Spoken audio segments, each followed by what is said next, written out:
तो आज के इस क्लास में हम समझेंगे हिंदी क्लास 12 का चैप्टर 2 उसने कहा था, उसका संपूर्ण हिंदी अर्थ हम समझेंगे।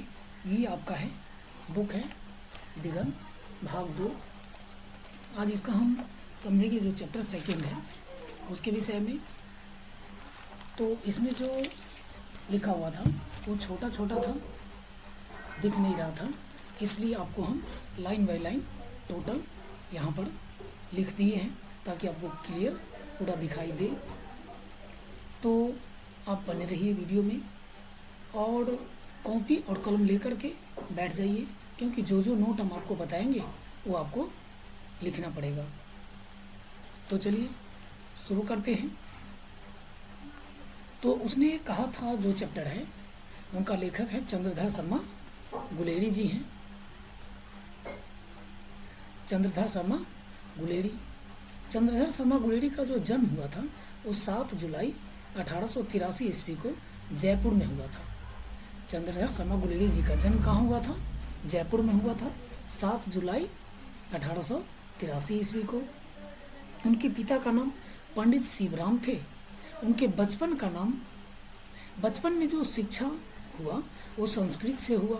1899 ईस्वी में गुलेरी जी ने इलाहाबाद से एंट्रेंस का एग्ज़ाम दिया। 1901 ईस्वी में कोलकाता विश्वविद्यालय से इंटर किए और 1930 ईस्वी में बीए किए। उनकी मृत्यु हो जाती है 12 सितंबर 1922 ईस्वी को। चंद्रधर शर्मा गुलेरी जी का कुछ कृतियाँ हैं। सुखमय जीवन, बुद्धू का कांटा, उसने कहा था, इतिहास, पुरातत्व, भाषा विज्ञान और सामाजिक विषयों पर निबंध लेखन, कछुआ धर्म, मूडिस, मोही, कुठाओ, पुरानी हिंदी, डिंगल, संस्कृत की टिपराड़ी इत्यादि हैं इनके निबंध हैं। ये सब क्या है? निबंध है इनके अतिरिक्त अनुवाद की पाठ हो गया, खोज की खाज हो गया, क्रियाहीन वैदिक, हिंदी वैदिक भाषा इत्यादि जो है। कुछ अंग्रेजी निबंध भी इनके हैं, जैसे a poem by Bhasa, a commentary on Vatsyayana, Kamasutra, the literary criticism इत्यादि। चंद्रधर शर्मा गुलेरी जो थे वो द्विवेदी युग के कवि थे। किस युग के कवि थे? द्विवेदी युग के। गुलेरी जी ने कुल कितनी कहानियाँ लिखी? तो 3 कहानियाँ लिखी। कितनी कहानियाँ लिखी? 3 कहानियाँ। उसने कहा था चंद्रधर शर्मा गुलेरी जी की अमर रचना है। आपसे क्वेश्चन पूछेगा कि चंद्रधर शर्मा गुलेरी जी की अमर रचना कौन है? तो उसने कहा था हिंदी कहानी के विकास में मील के पत्थर यह कहानी मानी जाती है। कौन? उसने कहा था। उसने कहा था एक फिल्म भी इस पर बना गई है, यानी कि उसने कहा था जो चैप्टर है इस पर एक फिल्म भी बना हुआ है। यह कहानी अमृतसर के एक बाजार से शुरू होती है। इस कहानी का प्रमुख पात्र जो है वो लहना सिंह है, बोधा सिंह है, सूबेदार है, सूबेदारिन, हजारा सिंह है, वजीरा सिंह है। ये सब इनको प्रमुख इनका पात्र है। लहना सिंह सूबेदारिन के प्यार के उस किरण को दुनिया से बचा करके अपने हृदय में संजोए रहते हैं और युद्ध में अपने प्राण की बलि दे करके हजारा सिंह और बोधा सिंह की रक्षा करते हैं। तो चलिए अब हम देखते हैं इस चैप्टर को। बड़े बड़े शहरों के इक्के गाड़ी वाले की जवान कोड़ों से जिनकी पीठ छिल गई है और कान पक गए हैं, उसने हमारी प्रार्थना है कि अमृतसर के बम्बू काट वाले की बोली का मरहम लगावे। जब बड़े बड़े शहरों की चौड़ी सड़कों पर पीठ को चाबुक से ढूंढते हुए इक्के वाले कभी घोड़े को नानी से अपना संबंध बना लेते थे तो कभी राह चलते पैदल के आंखों के न होने पर तरस खाते हैं।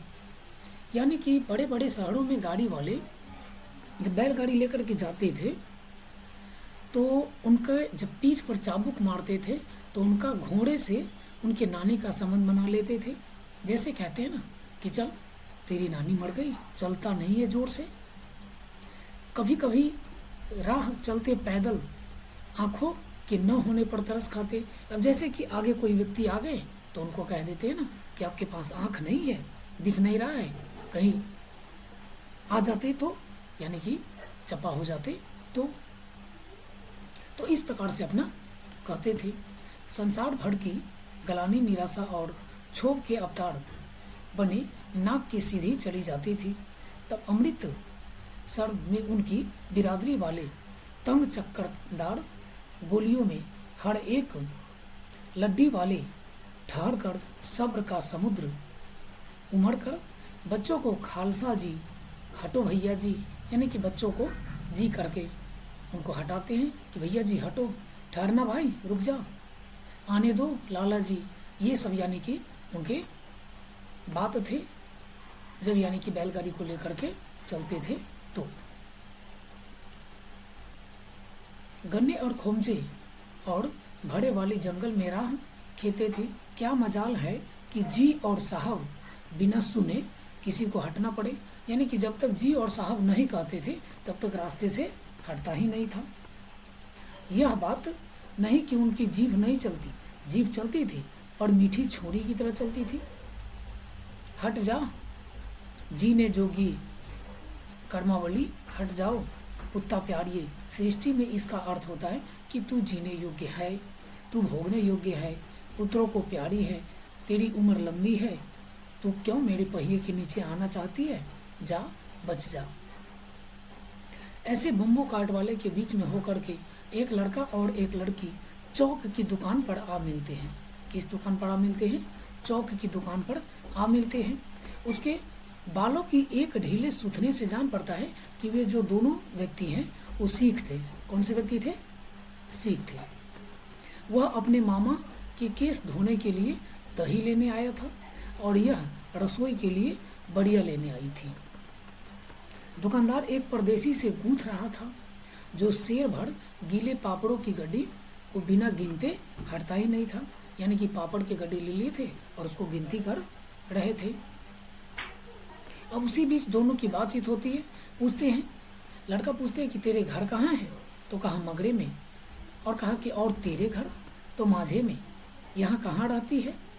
तो बताए कि अंतर सिंह की बैठक में वे मेरे मामा लगते हैं, वे मेरे मामा लगते हैं।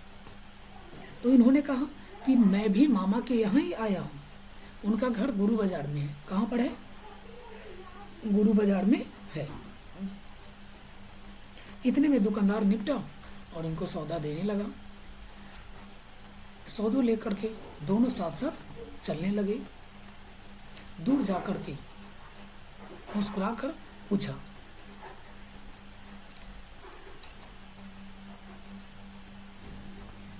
कि तेरी कुर्माई हो गई है? इस पर लड़की ने कुछ आंखें चढ़ाकर धत कहकर दौड़ गई और लड़का मुंह देखता रह गया।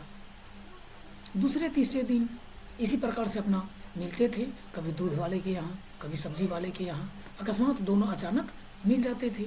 महीना भर यही अपना चलते रहा। 2-3 बार लड़के ने फिर पूछा कि तेरी कुर्माई हो गई है? उत्तर में वही धत उनको मिला।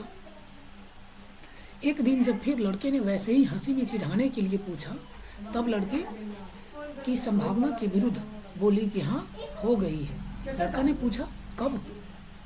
तो कहा कल, देखते नहीं यह रेशम से गढ़ा सब। और इतना कहकर के वो भाग गई। लड़के ने घर की राह ली। रास्ते में एक लड़के को मूड़ी में ढकेल दिया। एक छाबड़ी वाले की दिन भर की कमाई गई। एक कुत्ते को पत्थर मार दा और गोभी वाले के ठेले में दूध उड़ेल दिया। सामने से नहा करके एक युवती आई तो उसके शरीर में जाकर के टकरा गई। उन्होंने इनको अंधा की उपाधि दे दी कि अंधा है, दिख नहीं रहा है। तब जाकर के ये कहीं घर में गए। अब दूसरा भाग है, ये तो उनका परिचय दोनों का होगा, जिसमें यानी कि एक लड़का लहना सिंह रहता है और जो लड़की रहती है वो सालू रहती है, जो सूबेदारी लास्ट में जाकर के होती है। दूसरा भाग में ये लड़ाई होती रहती है। राम राम, ये भी कोई लड़ाई है?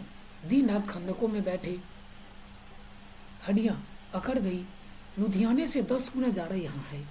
मेह और बर्फ ऊपर से है, पिंडलियों तक कैच में धंसे हुए हैं।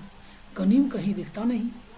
2 घंटे में कान के पर्दे फाड़ने वाले धमाके, सारी खंदक हिल जाती है और 100-100 गज धरती उछल पड़ती है। इस गैबी गोले से बचे तो कोई लड़े। नगरकोट का जलजला सुना था। यहाँ दिन में 25 जलजले होते थे। यानी कि वहाँ पर जब थे तो दिन में 25 जलजले होते थे। जो कहीं खंदक से बाहर सभा या कोहनी से निकल गई तो चटाक से गोली लगती थी। यानी कि यदि उस खंदक से जो छावनी होती है उनसे यदि बाहर निकल गए तो गोली लग जाती है। न मालूम बेईमानी मिट्टी में लेटे हुए या घास के पत्तियों में छिपे रहते हैं। यानी कि उनको पता नहीं रहता है कि वे कहाँ से छिपे रहते हैं। लहना सिंह और 3 हैं, 4 तो खंदक में बीत गए। परसों रिलीफ आएगी और फिर 7 दिन की छुट्टी। अपने हाथ में झटका करेंगे और पेट भर कर खाकर सोएंगे। फिर उसी फिरंगी मेम के बाग में मखमल की सी हरी घास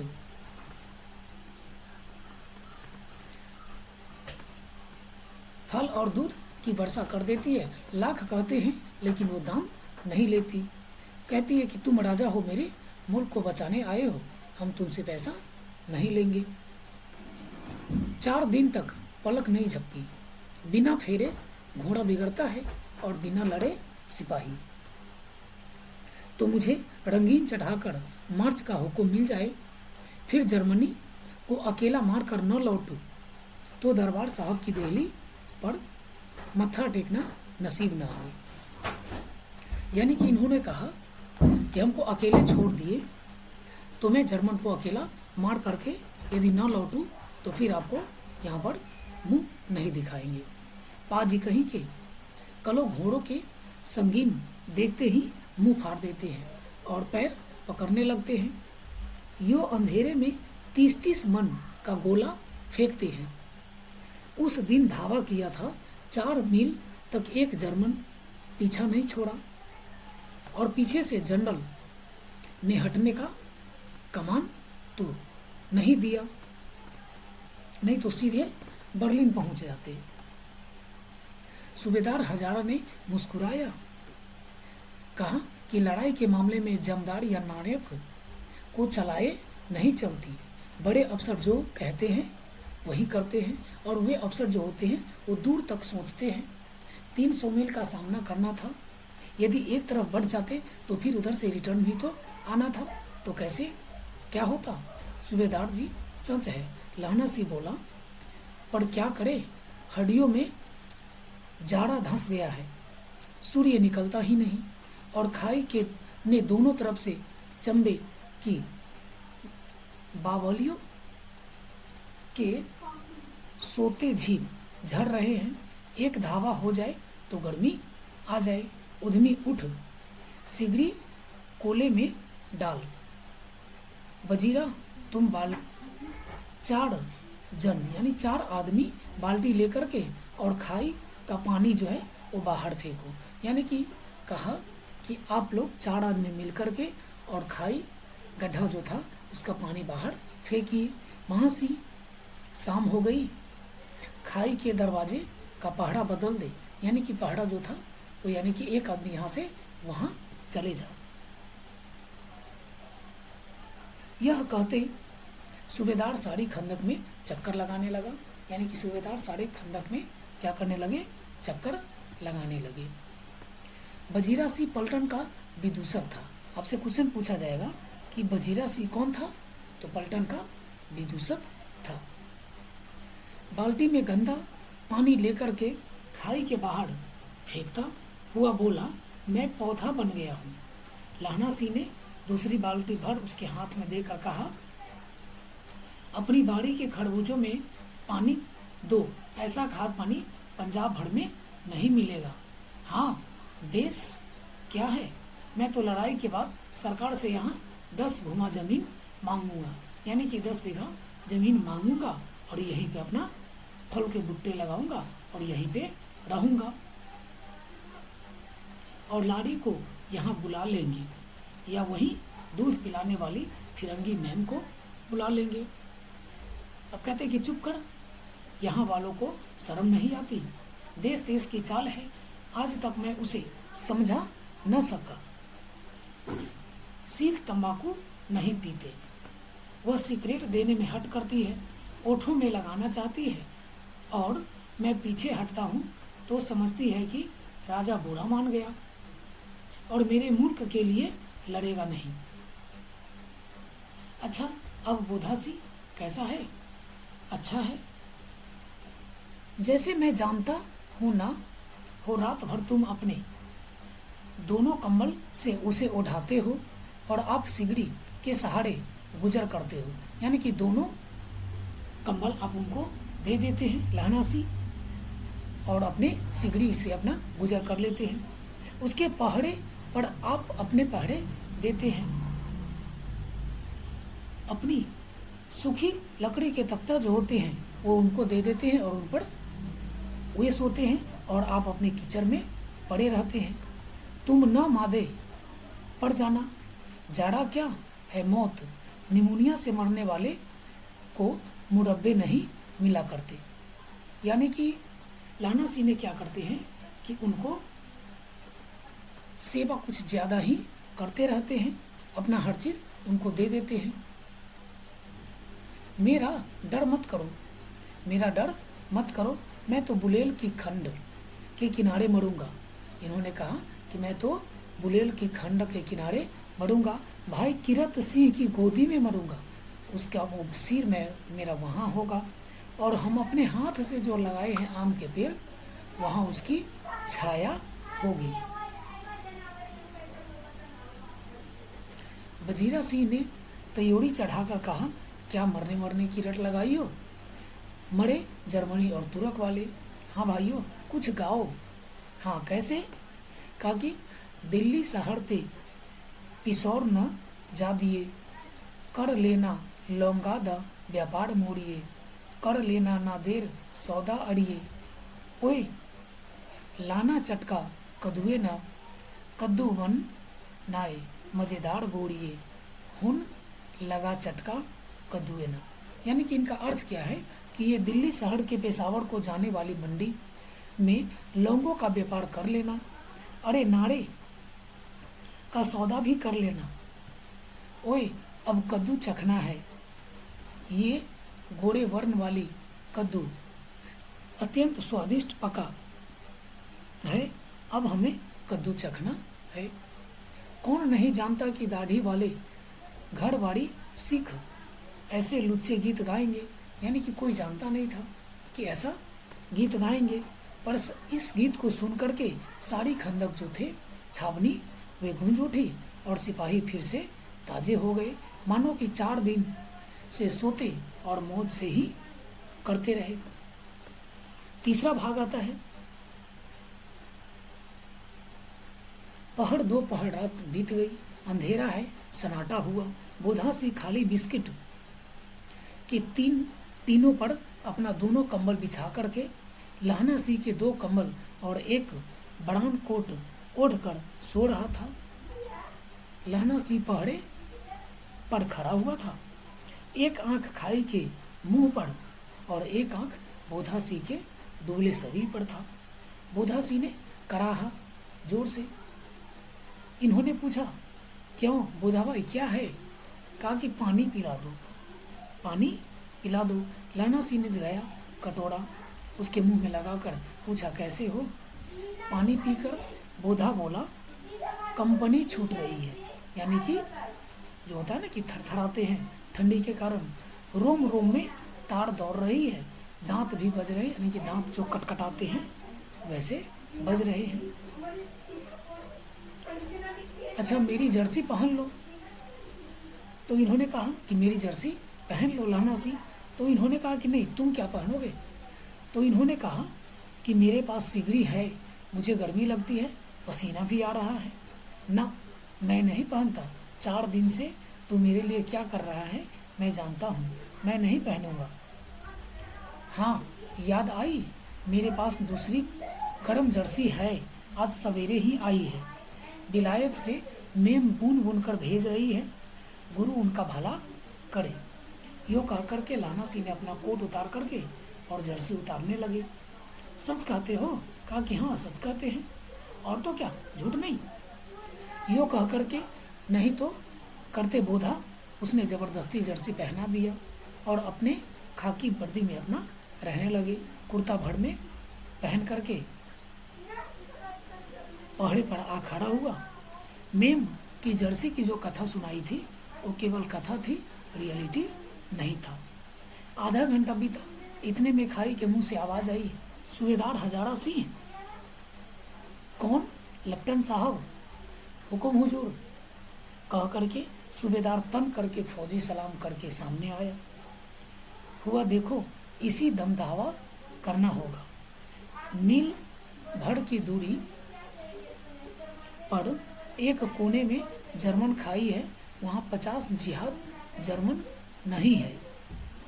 इन पैरों के नीचे नीचे 2 खेत काट कर रास्ता, 3-4 घुमाव है, जहाँ मोड़ है वहाँ 15 जवान खड़े हैं। तुम यहाँ 10 आदमी छोड़कर सबको उनके साथ ले जाना है।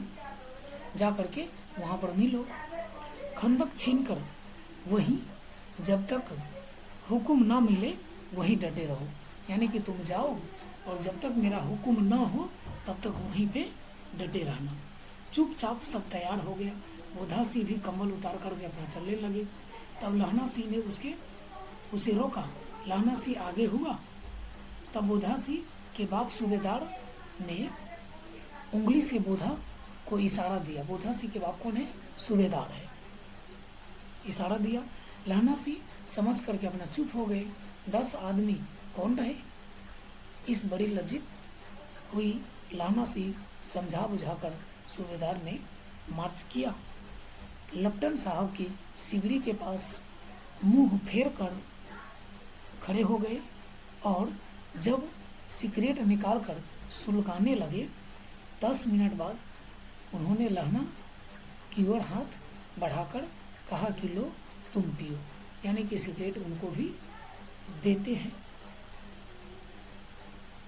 आंख मारते मारते लहना सिंह सब समझ गया। मुंह का भाव छिपाकर बोला कि लाओ साहब। हाथ आगे करते ही उन्हें सिगरी के उजाले में साहब का मुख देखा, बाल देखे, उसका माथा ठनका। लेफ्टिनेंट साहब पट्टियों वाले एक दिन में कहाँ उजड़ गए। यानी कि उनका जो बाल था वो यानी कि अजीब ढंग के हो गया था। तो इन्होंने कहा कि जो बाल था वो किस प्रकार का हो गया है।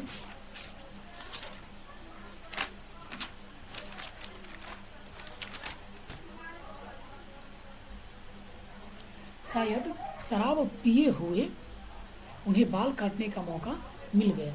यानी कि कहा कि शायद शराब पिए हुए होंगे तो उनको बाल काटने का मौका मिल गया है।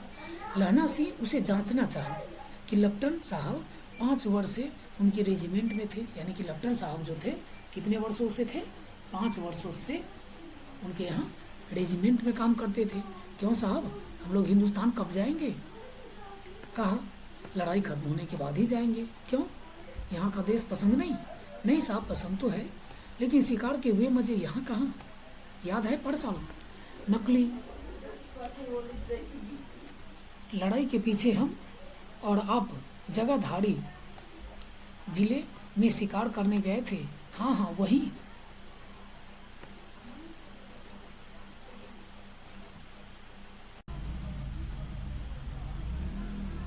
नहीं साहब, शिकार करने के बाद यानी कि ऐसे अफसरों के साथ जो होता है ना, लड़ाई करने में बहुत ही ज़्यादा मज़ा आता है। क्यों साहब? शिमले से तैयार होकर के उन्हें नील गाय का सील आ गया। आपने कहा था कि रेजिमेंट में लगाएंगे।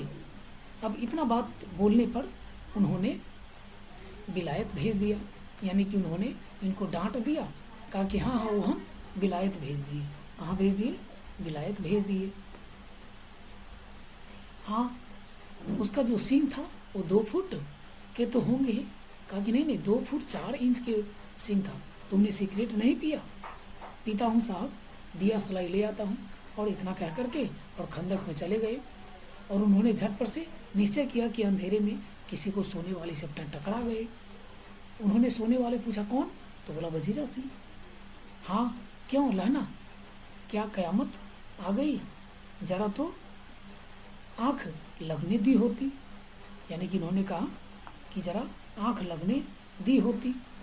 अब यहाँ से चौथा भाग आता है, होश में आओ कयामत आ गई। होश में आओ कयामत आ गई। लेफ्टिनेंट साहब की वर्दी पहन कर आई है क्या? लेफ्टिनेंट साहब वर्दी पहन कर क्या आई? नहीं तो। लेफ्टिनेंट साहब या तो मारे गए या तो कैद हो गए। उनकी वर्दी पहन कर यहाँ यह कोई जर्मन आया है।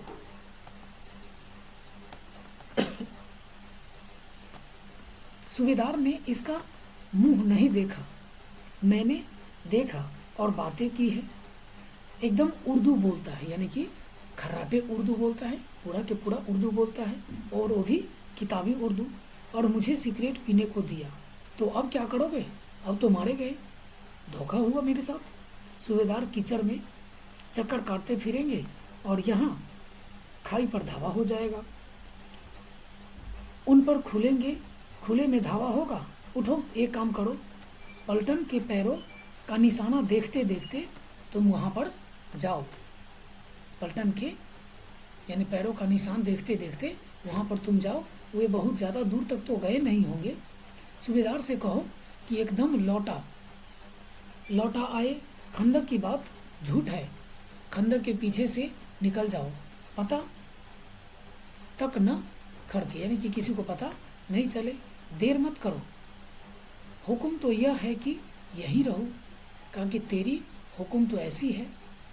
मेरा हुक्म जमादार लहना सिंह जो इस वक्त यहाँ का सबसे बड़ा अफसर है, यानी कि लहना सिंह उस समय वहाँ का बड़ा अफसर है, उसका हुक्म है कि मैं लेफ्टिनेंट साहब की खबर लेता रहूं।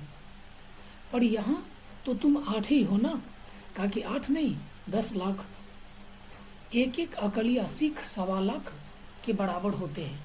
यानी कि एक अकलिया सिख जो होते हैं वो 1.25 लाख सैनिक के बराबर होते हैं। चले जाओ।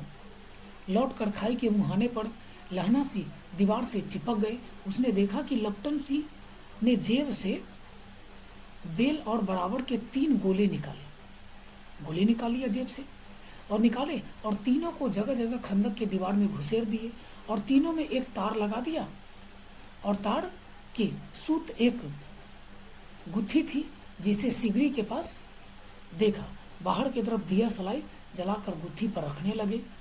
बिजली की तरह दोनों हाथ में उल्टे हाथ से उन्होंने बंदूक निकाला और लहना सिंह ने साहब की कोहनी पर तान कर दे मारा। धमाके के साथ साहब के हाथ से दिया सलाई गिर पड़ी और लहना सिंह ने कुंदा साहब की गर्दन पर मारा और साहब आंख मीन गोट कहते हुए हाथ से चित हो गए। मीन गोट कहते हुए चित हो गए। लहना सिंह में तीनों गोले बनकर खतरे से में बाहर फेंके और घसीट कर सिगड़ी के पास लेट आया। जेबों की तलाश किए तो उसमें 3-4 लिफाफे और एक डाली निकाल कर उसे अपने जेब को हवाले किया।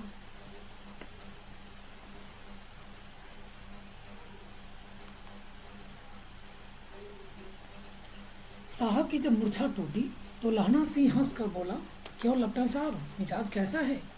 आज मैंने बहुत बातें सीखी। कहा क्या क्या सीखा? यह सीखा कि सिगरेट सिख पीते भी हैं। यह सीखा कि जगाधारी के जिले में नील गाय होती है, उनके 2 फुट 4 इंच के सिंह भी होते हैं। यह सिख मुसलमान के खानसामा मूर्तियों पर चढ़ाते हैं और लेफ्टिनेंट साहब तो खोते पर भी चढ़ते हैं। पर यहाँ तो कहो ऐसी उर्दू कहाँ से सीख आए? हमारे लेफ्टिनेंट साहब तो बिना डैम के 5 लफ्ज भी नहीं बोला करते। यानी कि थोड़ा भी नहीं बोला करते। लहना ने पतलून की जेबों से तलाशी नहीं की थी। साहब ने मानो कि जाड़े से बचने के लिए दोनों हाथ में जेब डाले।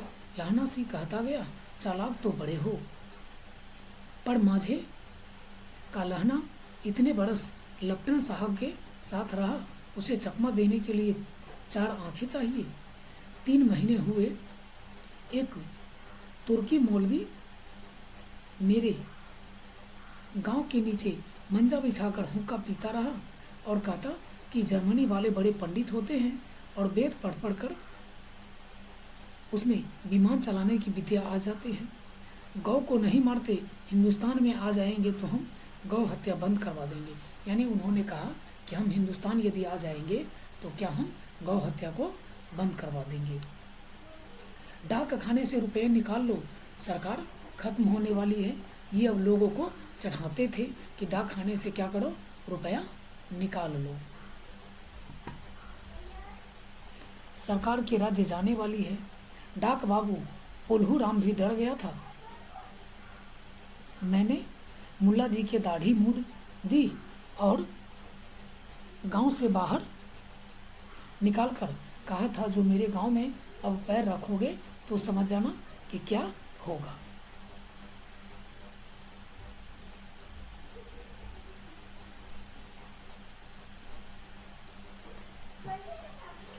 साहब की जेब में पिस्तौल चला।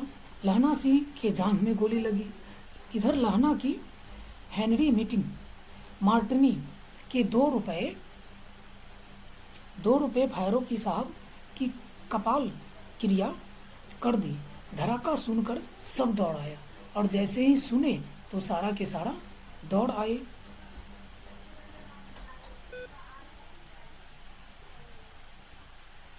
उतने में 70 जर्मन चिल्लाकर खाई में घुस पड़े और सिखों की बंदूक की बाढ़ ने पहले धावे के रोका और दूसरे को रोका, पर यहाँ तो 8 थे लेकिन वहाँ बहुत ज़्यादा थे।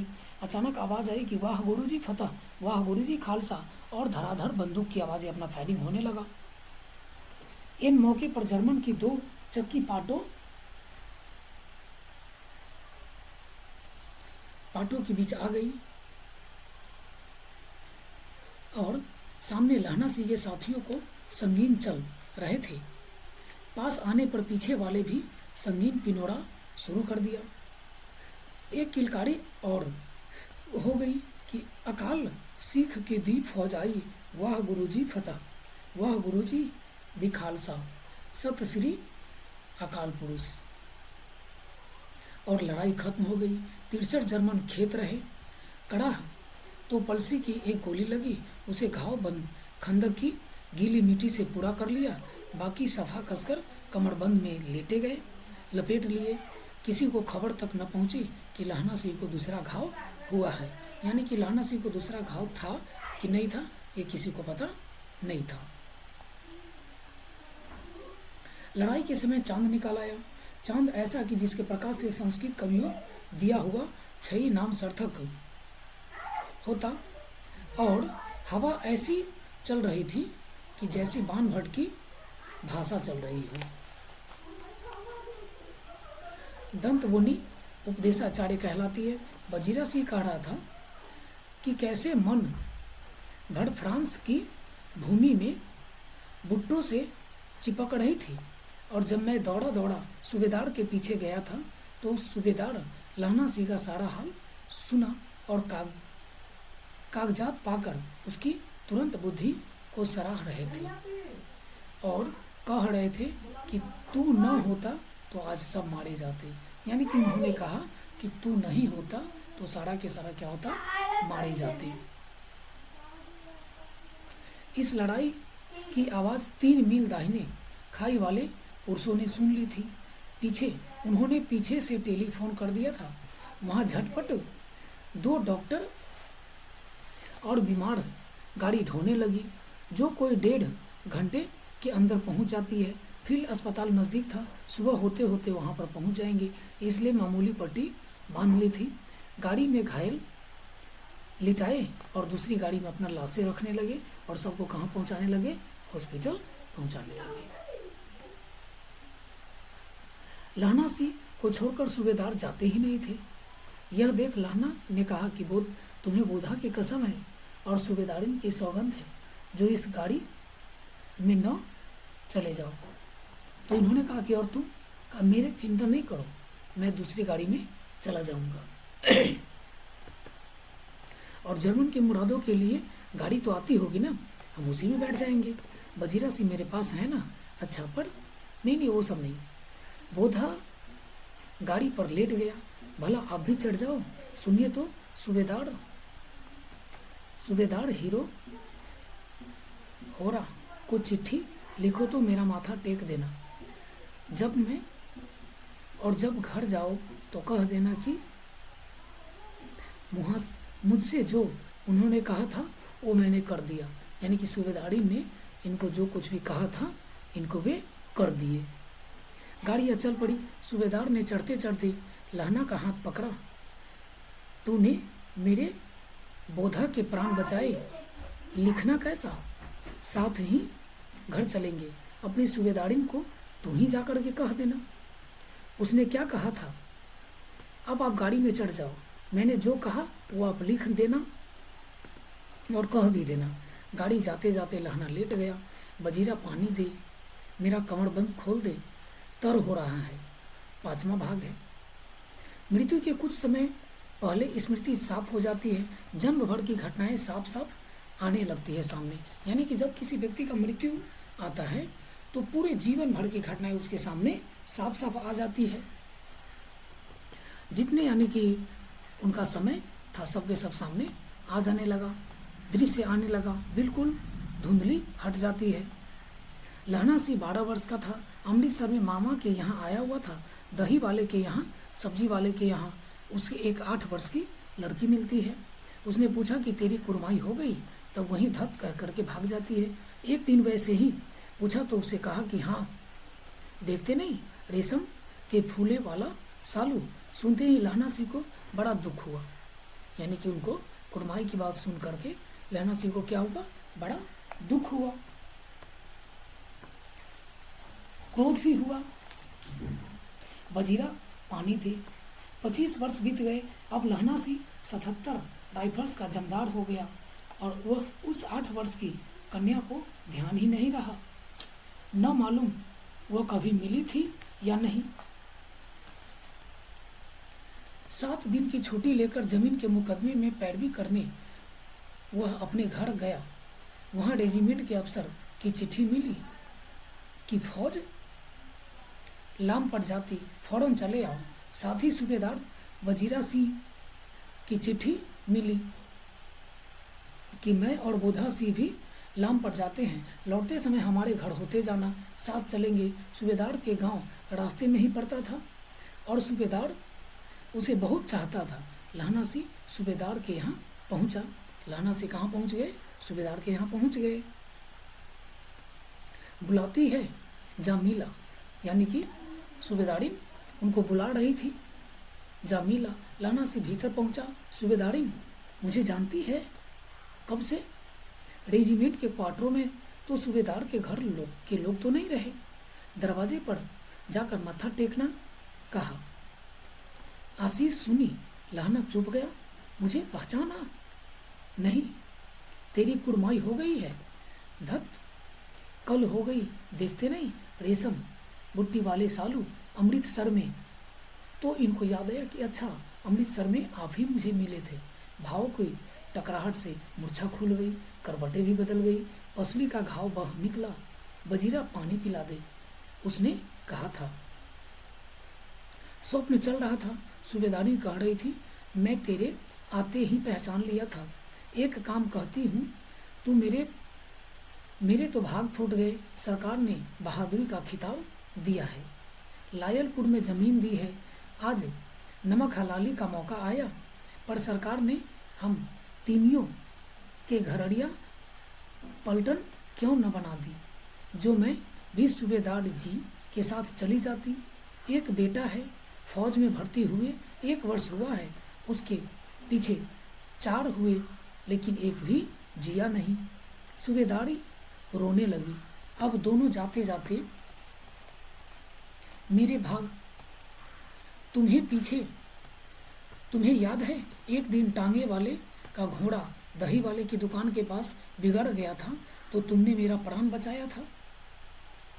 आप घोड़े की लातों में चले गए थे और मुझे उठाकर दुकान के तख्ते पर खड़ा कर दिया था।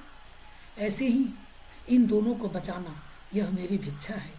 यानी कि उन्होंने इनको कह दिया कि आप जैसे मेरी प्राण को बचाए हैं वैसे ही इनके प्राण को भी बचाना। तुम्हारे आगे मैं आंचल पसारती हूँ। रोती रोती सूबेदारी ओबड़ी में चली गई। लहना भी आंसू पोंछता हुआ बाहर निकल गया। बजीरा पानी पिला दे, उसने कहा था। लहना सिर अपनी गोदी में रखे बजीरा बैठा।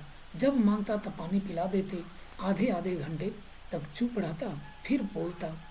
कौन, किरत सी? बजीरा ने कुछ समझ कर कहा। हाँ।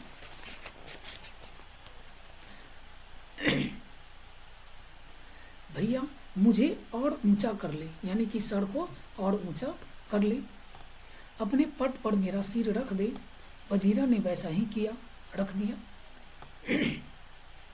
हाँ अब ठीक है, पानी पिला दे। बस अब हाड़ में यह खूब आम फलेगा, यानी कि अब की बार का जो मौसम है उसमें यह खूब आम फलेगा।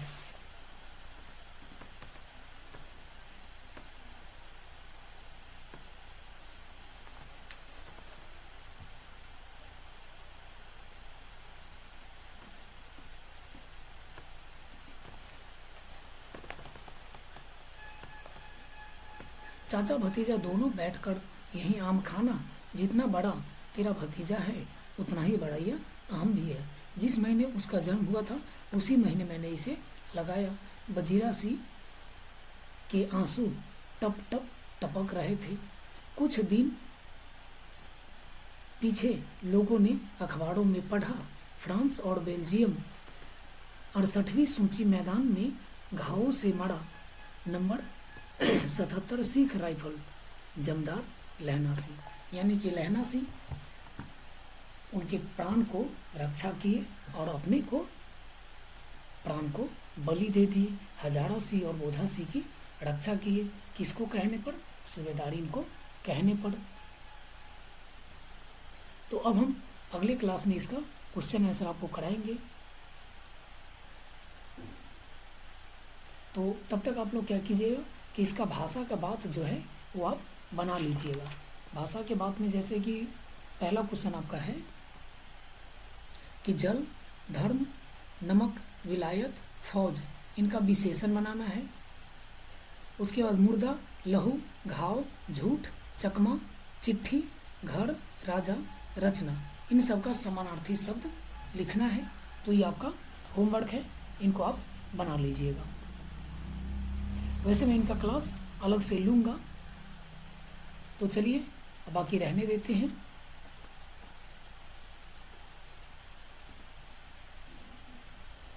तो यदि ये वीडियो अच्छा लगे तो आप लाइक कीजिए, शेयर कीजिए और चैनल को सब्सक्राइब कीजिए। मिलेंगे अगले क्लास में, तब तक के लिए जय हिंद।